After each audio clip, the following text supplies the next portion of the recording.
back with On the Road of Recovery with LaSalle from Akron. How are you doing today? I'm doing awesome. Fantastic. Thanks so much for coming out and chatting with us. Could you start off by describing your childhood? So my childhood was basically, I feel, normal. My parents separated when I was about 3 years old, and for me, I had a stay-in mom for the most part, and what my grandparents supported us. It was okay, you know. I went to school, got A's and B's in school, and had, you know, pretty much everything I needed. I grew up right up the street. Oh, very cool. Yes. So when did you first start experimenting with alcohol or drugs? So I was about, no, I know I was 16 years old. I was some alcohol, some White Lightning. We were down the street from us. I used to go down to the beer and wine store and play Pac-Man and pinball machines. And for some reason, I think it was my birthday, and the owner of the store was good friends with me and my girlfriend. And he gave us a fifth of White Lightning. So I took that fifth up to my mom's house and sit on the side of the porch, and we drank it. You know, from day one, I was a blackout and vomit, and the room was spinning, and I was dysfunctional. I didn't know that at the time, but from what I experienced, you know, I passed out and couldn't do anything. Woke up the next day and went to school without any consequences at all. Because my mother's always said, if we're doing dirt, do it in our own home and don't be out there in the streets. Then I was able to venture off into smoking pot, marijuana, and that was on a daily basis. And I left that alcohol alone because I just didn't like how it made me feel. And I didn't remember anything but just throwing up and getting dizzy and really sick. So I went to school, you know, I graduated from high school, went on to University of Akron and for 2 semesters, but then I found the street life. You know, I've always seen the street life inside of my own home growing up as a child, but my mother wasn't an addict or alcoholic, but what she did was a lot of enabling. You know, she would babysit for the pimps and the prostitutes, and I would see them coming in, flashing their furs and their money and smoking their weed and having their bottles of alcohol, and I would be in the inside looking out at a lifestyle that I was intrigued with, you know. And then once I became grown and had choices of my own, I went to that lifestyle and got sucked in. So can you talk a little bit more about how your disease then progressed?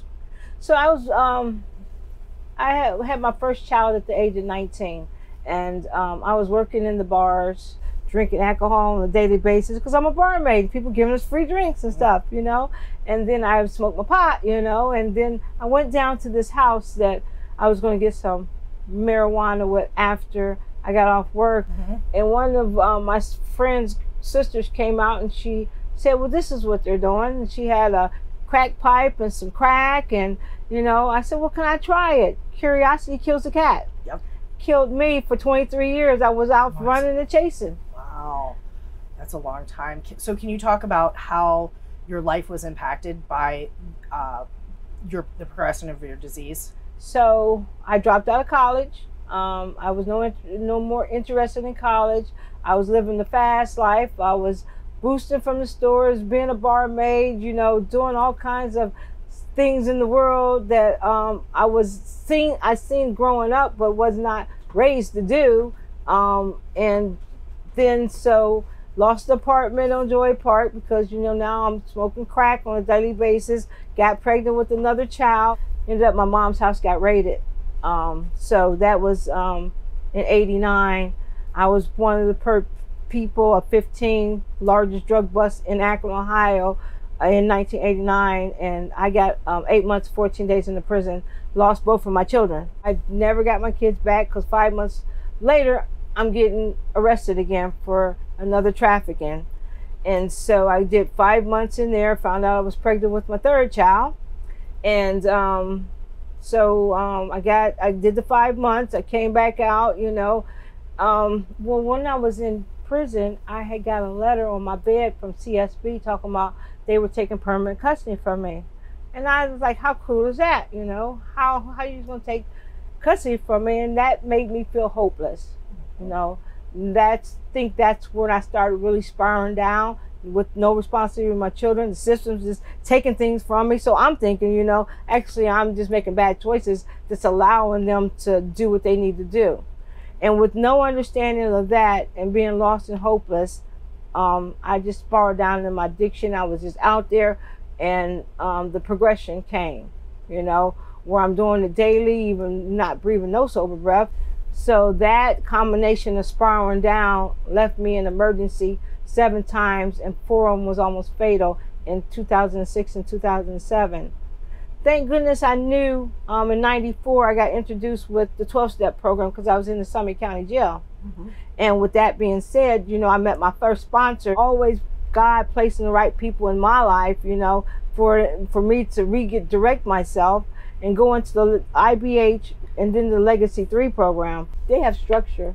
Wasn't used to structure. Wasn't used to people tell me I got a curfew at 5 o'clock. I got to go to 5 meetings in 1 week and go search for a job and clean this and clean that. Exactly what my life needed. So I'm glad, you know, that I stayed the course. It took me 7 months to graduate from a 6-month program, but that's okay too. You know, God has always allowed me to be up under his wings and cover me for whatever reason. I got the backseat of my life, and I let God be the steering wheel and drive my life, you know.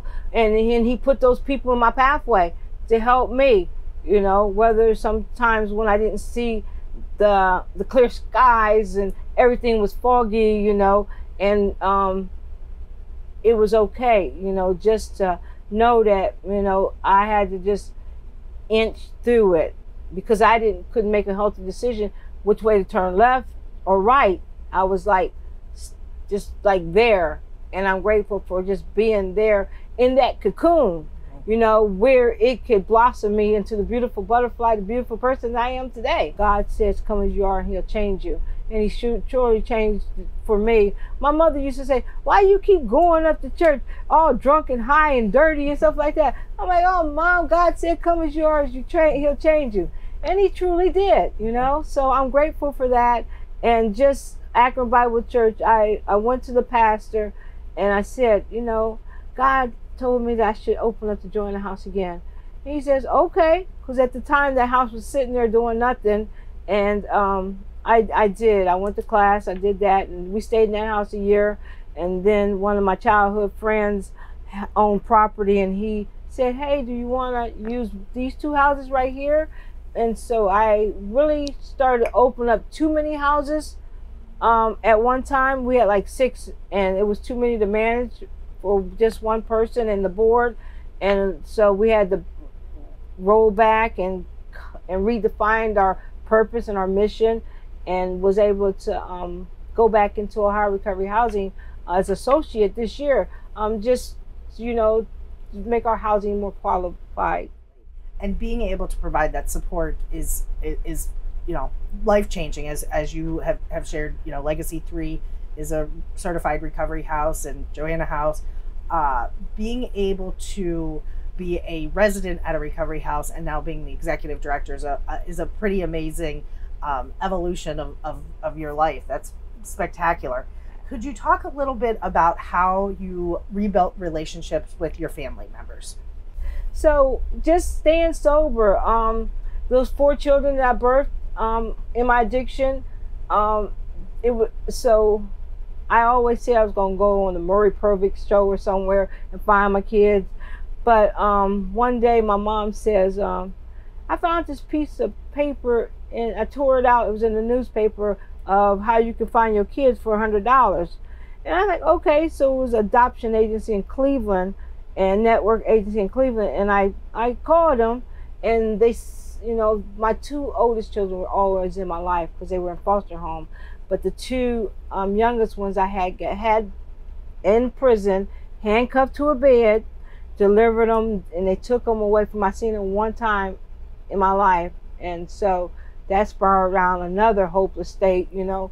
But thanks to God, you know, in the recovery process, you know, I was able to, after 6 years sober, I called that number up, you know, and they said it might be hard for us to find your kids because,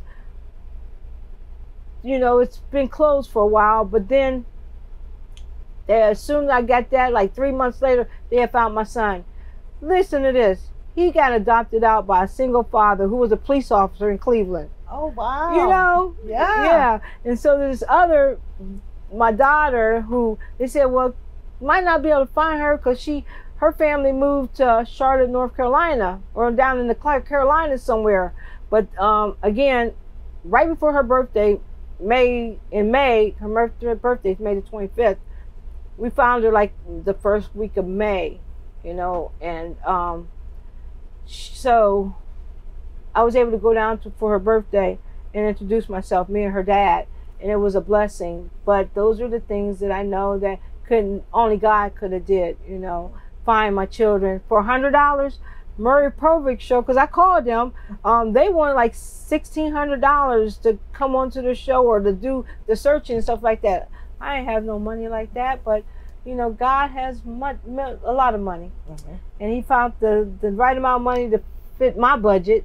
And so me and my children has been going on family vacation down in Florida for the last 6 years, and just to let them know that, hey, I ain't that person no more, you know, and I love you guys, and thank you for loving me in the midst of all of my addictions and my bad behaviors.